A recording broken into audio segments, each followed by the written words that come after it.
everyone. This is Donna's Happy Hour. Just a reminder to like, subscribe, and hit the bell so that you get future notifications of the videos. And please leave a comment. Thank you. Have a great day. And are you, you're hitting the studio, or are you still basically going to his house? How is that working when you're trying to produce an album? So John he built a professional quality recording studio in his basement. Oh, wow. When he bought his house. So okay. He worked on it with his father-in-law, right. and his wife has a great podcast. Okay.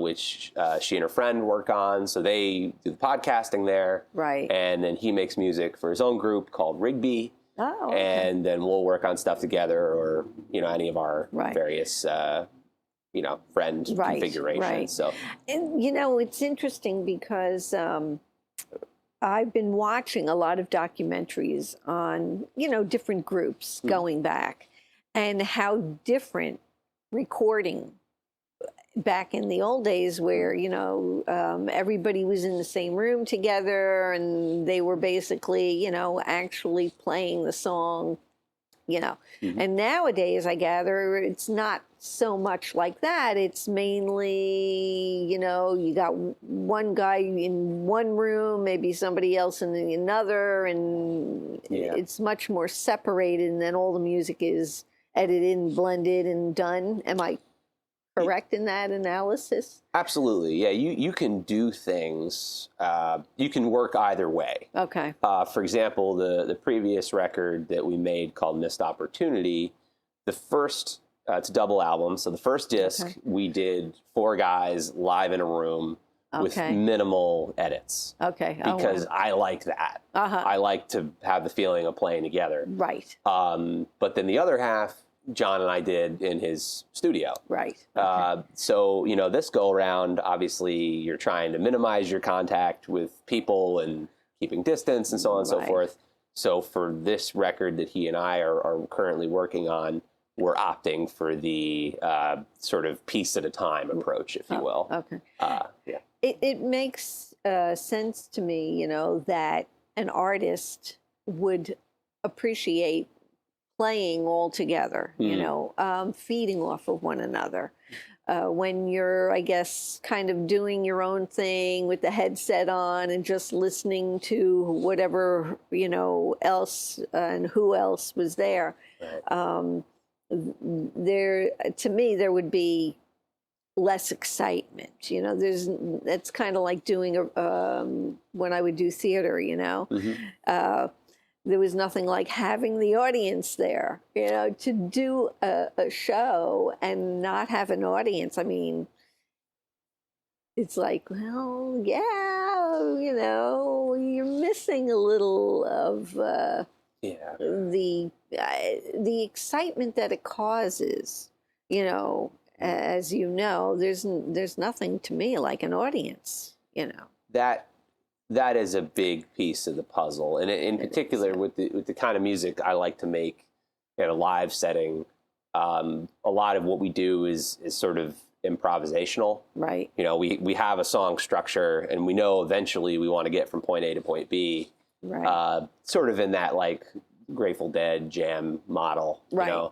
But sometimes the audience dictates, okay, is this going to be a 2-minute section, or are we going to stretch it and see where it goes? We'll see where, right. And to not have that, including like doing some of the live stuff via social media, like it's really unusual to not have that immediate feedback. Right. Of like either yay or well, I don't know what that was. It's interesting that you're saying that, because one of the things I was watching was again a documentary, and this one particular band, I don't know if I'll name it or not, but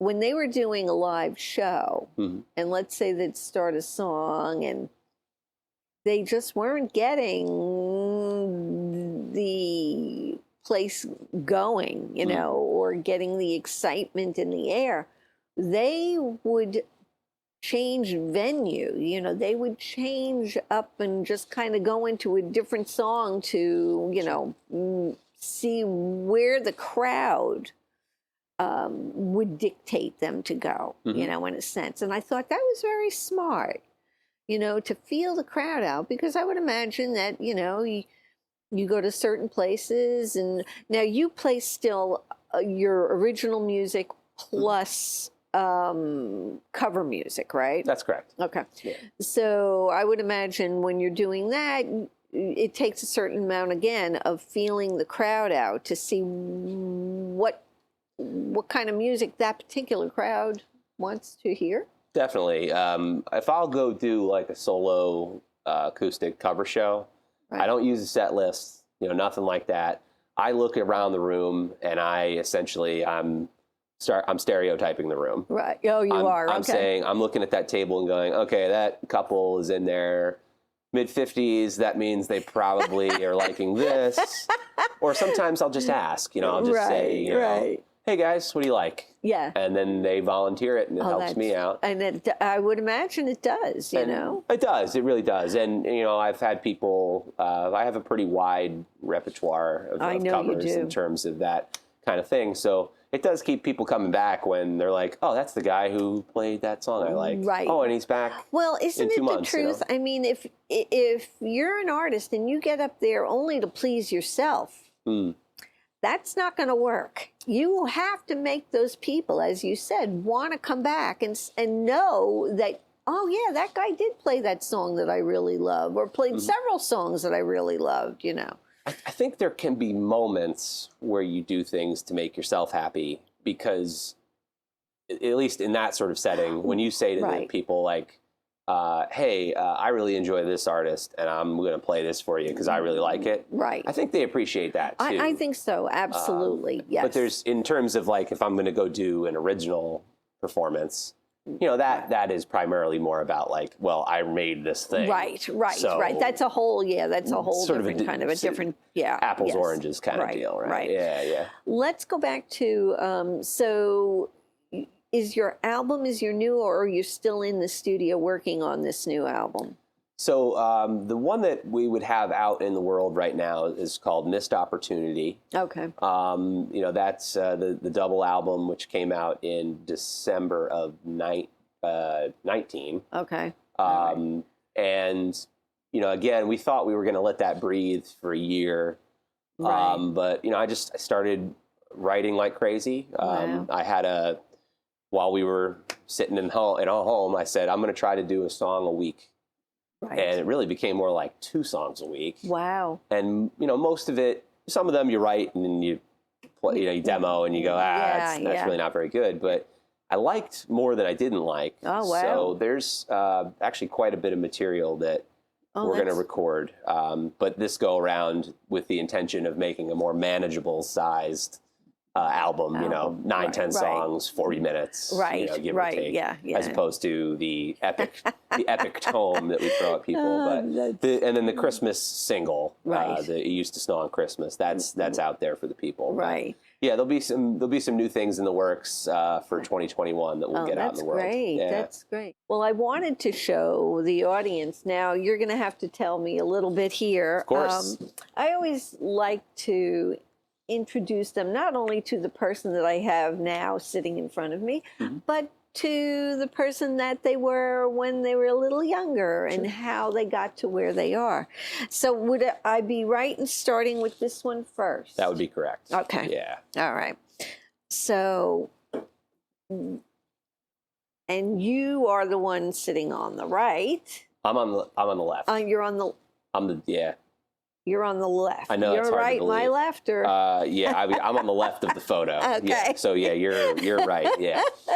But yeah, it's my buddy John and I playing at a place called the Grist Mill Cafe it used to be in Andover, New Jersey. Okay. It's something else now, but okay. More than anything, I mean, that's the guy who I'm still working with today. So John, one of my best friends, great guy. Okay. But I got to put over that room because they used to have a Friday night open mic where, like, essentially kids kids could go and play. Right. And there's a whole generation of musicians out of Sussex County that are about my age. Okay. Somewhere in that like 25 to 35, 40 range. Okay. Who a lot of them cut their teeth in that room. In that room, really? So, No yeah, kidding. yeah. And how old were you here in this photo? Would you? I was trying to figure that out. I think John would know better because he actually, when he got married, he gave me that photo. Okay. All right. In addition to a signed picture of the pro wrestler Mankind, which was awesome. But I think we're either sophomores or juniors in high school. Oh, but wow. I'm going to lean towards sophomores based on the guitars. Okay. More than anything else. Okay. And a little bit of the haircuts, but primarily the guitars. Wow, wow. Yeah. So. And so let me ask you this. When did you first start playing an instrument? I started playing guitar when I was 14. Okay. And then I would have played the gristmill for the first time when I was probably 16. Okay, wow. So, yeah, probably something like that. Just Okay. trying the open mic thing. And then when did you start writing? Probably 15. Okay, oh, wow. Because one of the songs, which I think I'll play for you here in a little bit. Okay. Actually, a couple of them I wrote very young and then never did anything with them. And then subsequently cleaned them up. Cleaned them up. There's a tune called Elixir and a tune called One Last Day, which are, I probably wrote them when I was like 15, 16. Wow, Yeah. wow, that's interesting. So. Now, did anybody in your family play instruments or? No. No. Okay. No. All right. Okay. No, musical household, we listen to a lot of music, but it was just one of those things where my parents were very kind in that if I said, I think I'd like to play soccer, they'd say, cool, play soccer. And I said, I think I might want to buy a guitar. And they're like, great, buy a guitar, Now, teaching. Do you teach music? Am I right in that, or? I don't. I'm the head of the social studies department at my school. Oh, so okay. I teach history. Okay. One of the courses I get to talk about the history of popular music. Okay. And I'll bring in instruments and I'll show the kids what's what's what with a few things. But I don't actually teach in the music department. Okay. So. And did you ever take lessons, or are you self-taught? By and large, self-taught. I did work with an instructor for about a year. Okay. And then after that year, he went to my parents and said, I can't really teach him anything anymore because he's either got to find a new instructor or he was like, he's like, I want to form this project doing acoustic music. So he and I had a little acoustic band for a couple of years. Oh, neat. Until I got to college. Oh, so, wow. Okay. Yeah, we played together for about a year and a half. So. All right. And then you went to college. Did you study music? Was it a school for? I went to Clemson University in South Carolina, and I majored in secondary education, social studies. So according to my degree, the only thing I could do is teach history. But I basically minored in music, but more like music history. Okay. So that's where I started to play some of the like local places like that, where local coffee shops and things, and got a couple of bar gigs, but just again, kind of experimenting, playing with different people. With different things. Okay. All right. Now I'm going to go to this next photograph. Absolutely, some sharp dressed men. Oh yeah. This is, and now I actually, it does say on here the Brian St. John Quartet. Correct. Interesting. Okay. I am not super creative in terms of naming bands. So currently, Brian St. John Band, that was a set lineup. And I should also talk about my buddy Matt Carlson, who's in that crew of guys who some of them have been known each other since kindergarten. Okay. But he was the original drummer in that band. He moved to Boston. So John, the guy from the previous photo, was playing bass in the band. He said, I'll move to drums. So our buddy Randy, who's in between John and I in that photo, so that he could play the bass guitar. Okay. So why don't you do me a favor? Point out who's who here.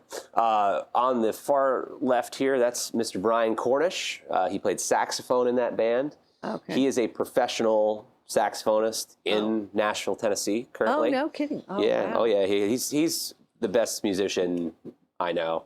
And I Okay. say that with all due respect to my other musician friends. He's the guy. Wow. Then it's me in younger form. In younger form. Mr. Randy Sabo on the Okay. bass guitar. Okay. Fantastic bass player. Still plays with John's other group, Rigby. Okay. And then on the far end there, that's John Irizarry. He played bass at first and then drums, and he would sing. Okay. So we made 3 records together as a wow. group. I'm really proud of those records. Wow. And we had a manager for a bit, did some shows and did some things, and people get jobs and have kids and Right. move on and stuff. But proud of the music we made in that group. Now, are all of these artists here, are they still performing and doing their music, or has some of them? No, John and Randy, and Randy are still playing a group together called Rigby, Okay. which you should, internet and everybody there Yeah. on television land should check out. Rigby with 2 I's. Okay. So Rigbi. They play together in that band. Brian Cornish just put out a live record with a gentleman by the name of Reggie Wooten. Okay. Live thing that they did. He's in the jazz world doing some really Okay. cool stuff. And he'll still, when he comes home, he'll still do some recording with us. Mm-hmm. He also plays drums in Rigby. Okay. But yeah, no, everybody from that crew is still doing something. Wow, Yeah. But, that's great. and Brian is pursuing it professionally and doing very, very well. Oh, that's I love to hear those kinds of stories, and I will check out. Now, where does Rigby play out of? What area are they in? So because Brian lives in Tennessee, Okay. and the other guys all live in North Jersey, but schedules of the other guitar player in that group is who actually played. You saw him playing bass at Stone Pony with me. Okay. Yes. He's an emergency room physician in New Jersey. Really? So, yeah, he's been gosh. a really busy guy Wow. given the state of the world. I guess so. Yeah, so they don't do so much like traditional gigs, is that they have a YouTube channel where they'll put out their original music. Okay. And they'll do like cover songs. Oh wow, interesting. So you can find them there to check them out. But in terms of traditional gigs, 1 a year, if that. Okay. Because of the way their because band of the is. way the. Well, I have to tell you, when you were at the Stone Pony, you guys were dynamite. I mean, that was. Thank you.